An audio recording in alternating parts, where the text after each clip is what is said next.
મા બાપ હોય ત્યાં સુધી સગા આપણા હોય છે.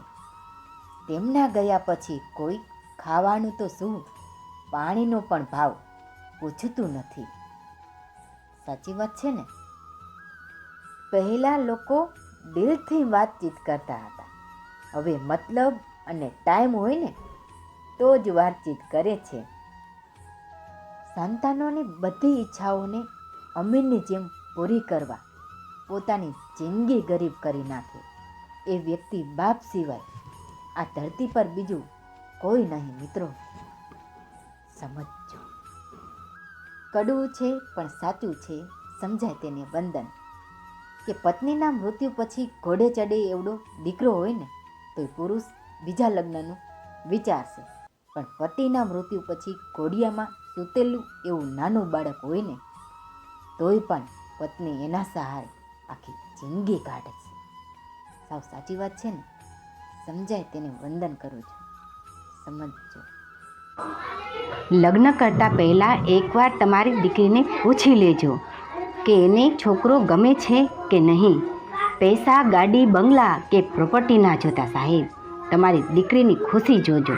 લગ્ન કરતાં પહેલાં એકવાર તમારી દીકરીને પૂછી લેજો એનું મન છે કે નહીં, છોકરો ગમે છે કે નહીં. કારણ કે મિલકત આજે છે તો કાલે કદાચ નહીં પણ હોય, પણ વ્યક્તિ જોઈને પરણાવેલી દીકરી રડતી પાછી ક્યારેય નહીં આવે. સમજો.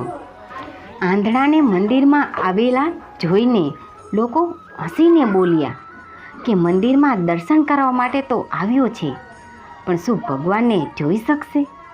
આંધળાએ હસતા હસતા જવાબ આપ્યો, તો શું ફરક પડે, મારો ભગવાન તો મને જોવે છે ને. જોવા માટે દ્રષ્ટિ નહીં, દ્રષ્ટિ કોણ સાચો જોઈએ. સાચી વાત ને? કોઈનો સમય બદલાય છે જિંદગી સાથે, તો કોઈની જિંદગી બદલાય છે સમય સાથે. સમય નથી બદલાતો આપણી સાથે, પણ આપણા બદલાય છે સમય સાથે. સાવ સાચી વાત ને? અરે આધુનિક યુગના માણસ વાહ, જ્યાં જરૂર નથી ત્યાં લાખોનું દાન કરે છે અને પોતાને ત્યાં કામ કરતા નાના માણસોની રજાનો પગાર પણ કાપી લે છે. સમજો. જીભ બધા માણસો પાસે સરખી જ હોય છે, પણ બધા તેનો ઉપયોગ અલગ અલગ કરે છે.